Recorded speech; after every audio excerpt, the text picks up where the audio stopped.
Shalom. All praises, glory, and honor be unto Yahweh Bashem Yahushai, Bahashem Rakah Kadash. Double honors unto the apostles and the elders of GMS, who are true leaders of all Israel on earth today. Salutations to my Akim, my fellow laborers, the confusion of face Akim that are joined unto our ranks, doing this work in truth and sincerity, risking their lives and their freedom to do so. A couple scriptures that I want to bring out. I think it was Slovakia.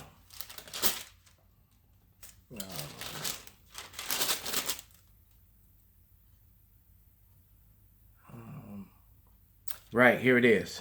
It's Acts 15 and 26. And it reads, men that have hazarded their lives for the name of our Lord, personal pronoun, Hamashiach, or Yahushua Hamashiach, which is what I do. And the men of GMS do, from the apostles and the elders on down. Okay? To the point where the truth is coming out so viciously that people are trying to attack people's personal lives. And to my one scoffer out there, I'm not gonna even mention your name, give you any shine, but the scoffer is trying to attack my military service as if I've lied about it. As a matter of fact, I've got two DD-214s, honorable discharges from two different branches of the service. All right, and a Veterans Administration medical card in my wallet. My military service, which I would never have done had I known the things that I know now. All right, it's not important. Okay, I'm speaking as a man of the Lord, as a prophet. All right, risking my life and my freedom to do so. It's evident because you got people trying to attack your personal lives, man. All right. But the Lord gonna deal with that scoffer and destroy him anyway. But this is Jeremiah 50 and 33. Right back at it. And it reads, thus saith Yahweh of hosts, the children of Israel and the children of Judah were oppressed together, and all that took them captives held them fast. They refused to let them go. All right. And they still holding us captive in every way imaginable. And if you want to come see me, please bring your cameras. I'll be down on State and Adams in Chicago, on State and Adams, downtown Chicago, on any given Saturday, anywhere between 4 and 8 o'clock. But don't come this Saturday because I won't be there. All right, I actually have to work that day. A rare time that I have to actually work on that time. But after that, come on down. All right. And we're going to see who's going to get embarrassed and who's going to be ashamed. All right. It's so crazy that this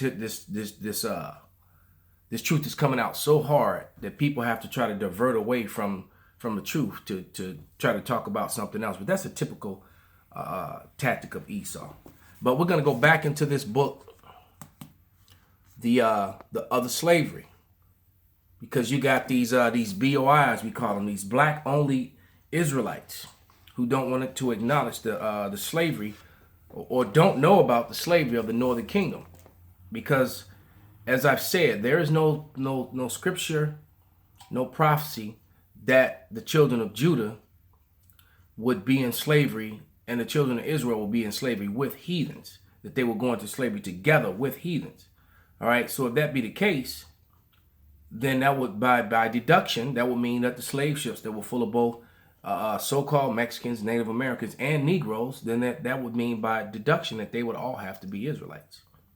But this is in the introduction, page 3, and it reads, the earliest European explorers began this process by taking indigenous slaves. Columbus' first business venture in the New World. Oh, I want to start on page 2, Slovakia. That was good. This is Americans settling the West did more than become familiar with this other type of bondage. They became a part of the system. Mormons settlers arrived in Utah in the 1840s looking for a promised land, only to discover that Indians and Mexicans had already turned the great basin into a slaving ground. The area is like a gigantic moonscape of bleached sand, salt flats, mountain ranges, inhabited by small bands no larger than extended families. Early travelers to the west did not hide their contempt for the Digger Indians.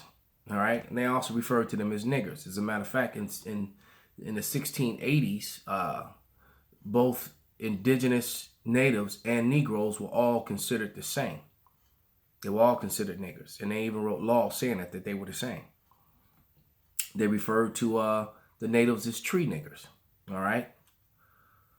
But it says these Digger Indians who lacked both horses and weapons, these vulnerable Piates, as they were known, had become easy prey for other mounted Indians. And yes, Jake was enslaving each other. They did some wicked shit because one of the first things that that so-called Negroes try to bring up was that the natives were enslaving Negroes, but you had Negroes that were enslaving Negroes here in America, okay? And so what's done within a family has nothing to do with the other races, man. You can't do that. One fact, though, is that when you get to the whole transatlantic slave trade, which we've already proven in the previous series, the previous videos in this series, the people that were being sold and put onto those ships coming out of West Africa were Israelites, not Hamites. There was not Hamites selling Hamites. It was Hamites selling Israelites, so-called Negroes. Two different dark races of people. So what's done within a family has nothing to do, because I've even heard this used as an argument as to why the so-called white man was fair game. Because he's like, well, they were enslaving each other here in America. I've heard them say that. So which means they were aware of this history, but didn't teach it. Why? To keep that separation and that division, man. All right? So that these people know not that they're the same people. All right? It says, establishing themselves in the area became the most, I've been talking about the Mormons. Hesitant at first, the Mormons required some irons to call to attention to their trade and elicit sympathy from potential buyers, or threatened to kill any child who went unpurchased. Brigham, a young son-in-law of Charles Decker, witnessed the execution of an Indian girl before he agreed to exchange his gun for another captive. In the end, the Mormons became buyers and even found a way to rationalize their participation in the human market. Buy up the lamented Indian children, Brigham Young counseled his brethren in his own Parawan, and educate them to teach them the gospel so that many generations would not pass ere that they should become a white, delightsome people. They still become as white and delightsome people. And they did, because they lightened them up. Because Indians were really, really brown, dark brown, copper colored. All right, a penny is copper, it's dark, like this pencil, but much darker. It's much browner than this. I wish I had a penny on me, but you know what a penny looks like. They were copper colored people, man. All right, not that much different from Negroes. Okay, this was the logic. This was the same logic Spanish conquistadors had used in the 16th century to justify the acquisition of Indian slaves. The earliest European explorers began the process by taking indigenous slaves. Columbus' first business venture in the New World consisted of sending 4 caravans loaded of a capacity with 550 natives back to Europe to be auctioned off in the markets of the Mediterranean. Others followed in the admiral's lead. So Admiral Cristobal Colon, he was a fake Jew, really kicked off the slave trade in 1492 when he came to America. All right, and in 1492, the Moors of Portugal and Spain fell. A lot of them went into captivity immediately. All right, So they were the first. So the first so-called Negroes of the slave trade were Portugal and Spanish. The Moors of Portugal and Spain. Why aren't they called Spanish and Portuguese slaves? Why? Because that didn't fit their narrative, their controlled narrative. So, oh, they're dark and they came from Africa. Let's call them Africans. All right? The whole world was dark, man. Now, we're going to go into Lost Tribes and Lost Tribes and the Promised Lands. All right? By Ronald Sanders. Like I said, this book right here, to get this book brand new and hardback, it's about $1,000 now. All right, I paid like 34 bucks for this book, you know, like 8-9 years ago or something to that effect. Okay, I'm gonna go straight to a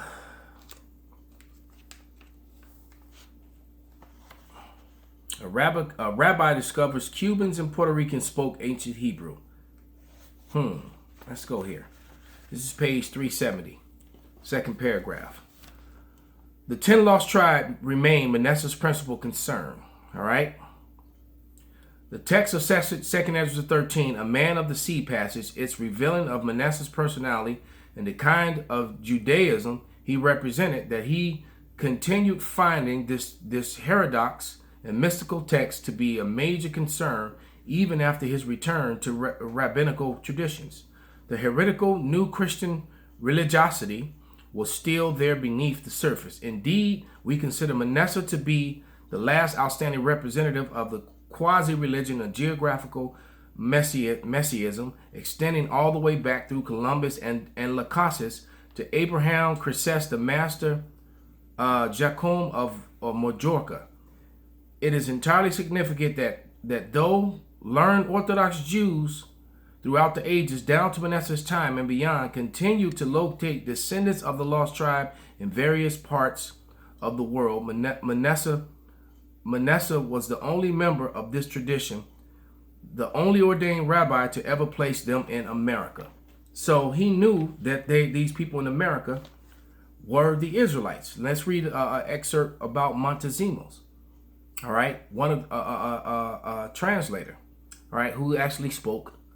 Because you got to remember, Christopher Columbus came to America, Cristobal Colon, the Jewish guy, not an Italian, you know, because Italians love to fly their flag and have Christopher Columbus Day parades. Christopher Columbus was not an Italian, all right? All right, and the majority of the Italians are Edomites anyway, all right? I would probably say a huge portion of the Sicilians are actually Israelites. Even though they claim Italian heritage, you know, a name of a country is not your father. They don't. The problem with with things in the past is people don't acknowledge human migration patterns. That's why people get so lost in history. Okay, but it says Montezemos' story unclear at the circumstances of his incarceration is equally unclear to those of his release, but released he was, and he immediately went to Francisco, revealing himself to be a Jew, and Montezemos proclaimed his conviction that Francisco's hidden people were the same race as he. Would Francisco lead him to them? The two men were soon back in the rugged mountains in which Francisco had made his initial revelation, marching relentlessly for a week before he finally came to a halt. It was a Saturday. Montezemos makes a point of telling us that he had come to a river larger than the Douro and the echoes of the Sambian and all of this. Here Francisco announced is where your brothers will be seen. Waving a banner high in the air, the Indian guide soon was greeted by a puff of smoke far beyond the bank of the river. In response in his signal, the two men waited. Eventually a canoe appeared bearing 3 men and a woman, all of them Indians, to the place where Francisco and Montezemos were standing at the water's edge. The woman got off and spoke to Francisco in Indian tongue. Montezemos could not understand, although he could perceive that he was being indicated in the conversation. She then turned to a male companion and explained the situation. Upon hearing her words, they rose, went over to Montezemos, and uttered an astonishment, said, he said Shema Yisrael Adonai Elohayu Adonai Echad. No, what they said was Shema Yasharallah Adonai Yahweh Yahweh Echad. That's what they said. There's no E's, no I's. No E's, no O's, and U sounds in Hebrew. That's the corrupt Yiddish influenced Hebrew that they speak today. Okay? This is a documented fact right here. History. Okay? But somehow didn't make its way to the history books in the textbooks here in America. I wonder why. All right? It says, a brief conversation then ensued in their common ancestral tongue, according to Montezemels, whose fluency in it is almost perplexing to the reader and his narrative. As his three mystical new companions, they told him that they were themselves of the tribe of Reuben, which is my tribe. So these were my ancestors, man. They're right here in this whole thing. These were my direct ancestors. Then it says, and then the tribe of and then it said, and that the tribe of Joseph, so-called Puerto Ricans, lived on an island nearby. All right. The day when they were at last the issue forth into the world was coming soon. They explained, but in the meantime they could not allow visitors to cross over to them. They were willing to make an exception, and which is following the law. It said we just read that scripture over the weekend. It's, the lay your hand on no man suddenly. You have to prove someone, man, before you invite them into your inner sanctum, man. Because even if they're a brother, because they might be a sellout, a turncoat. They might be working for the enemy, man. All right? And believe me, we have plenty of those in Israel. Okay? Francisco told Montezemels all he knew about these people from his own traditions. His ancestors, to their eternal shame, had indeed made war on them and persecuted them. Only the sorcerers of his tribe had perceived that they were a special people and had been given warning that they should be left alone. It says, the power of the children of Israel is the true power, they said, and everything inscribed on their tables is true, and at the end of days they will be lords over all nations of the earth. There it is, man. Now I'm going to go to Christopher Columbus, Cristobal Colon, and the participation of the Jews in the Spanish and Portuguese discoveries. Okay. This is page, there's so much info in here. And pretty much it talks about, interpreter. This is, Albuquerque gave two Spanish Jews many tokens of his esteem and induced them to abandon Judaism, at least for a short time. One of them called himself Francisco. We just read about Francisco, after his patron, whom he had loyally served as interpreter. So Christopher Columbus brought those Moors, those Spanish Moors and Jews, the Morenos. They left out the term Moreno. As a matter of fact, in this book, it tells you that a Moreno the Moreno was applied to the person. This is page 27. The name Moreno was applied to a person of the Jewish stock. Let's get that on camera. Page 27. It's just been a while since I've gone into these old books because I felt like this had already been taught. But I have to remember, so many new people are waking up. All right, page 27. Screenshot it for the information. All right, and now that I've read that, let's get the etymology online dictionary. A matter of fact, you can go to online dictionary, etymology online, and go to Moreno. It's going to tell you a Jew or a Moor, making it clear that these interpreters were so-called black men, Moors, Morenos. Because the Moors, even though they had accepted Islam, they still were Israelites by the flesh, and many of them still spoke Hebrew. Okay? Now you also have to remember that Arabic is a derivative of Hebrew. It's just broken Hebrew. They have the same forefather. Okay? Abram the Hebrew. Ishmael is Abram's son. So the Ishmaelites today speak Arabic, but Arabic comes from Hebrew. All right. Abraham was the father of Ishmael, and Abram was a Hebrew. You can find that in the book of Genesis. So daddy's language comes before the son's. So Arabic is just a broken form of Hebrew. That's why a lot of the words are interchangeable and the same. All right. So now that we proved that point, let's go to this is page 94 and 95 in the Christopher Columbus Spanish and Portuguese discoveries book.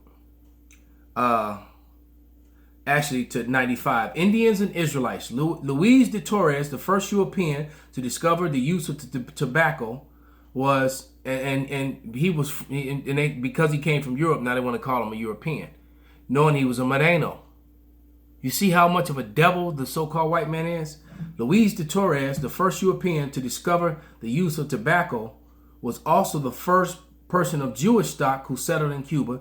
He won the favor of the ruler of Cacay and received from him presents, not merely lands, but also slaves, 5 adults and a child. Jumping down to the next paragraph. To what race did these aborigines in America belong? Several writers had asserted and have displayed much learning in to attempt to prove the aborigines were descendants of the Jews. His arguments were derived from the unpublished manuscript he discovered, and there were plenty of manuscripts that proved that they were the Israelites, man. In the library of Sao Paulo and Seville, Montesinos, who possessed the manuscripts of Luis Lopez, the learned bishop of Quito, was convinced that the Peruvians were of the Jewish origin. There was a Peruvian girl came to camp over the weekend. All right. The view of Roldan and Gregorio Garcia, the Aboriginals of America were descendants of the Jews. All right.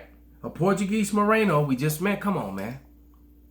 It's just, now I'm going to read notes that I wrote down from, I'm going to read you, ooh, wow, it's a lot.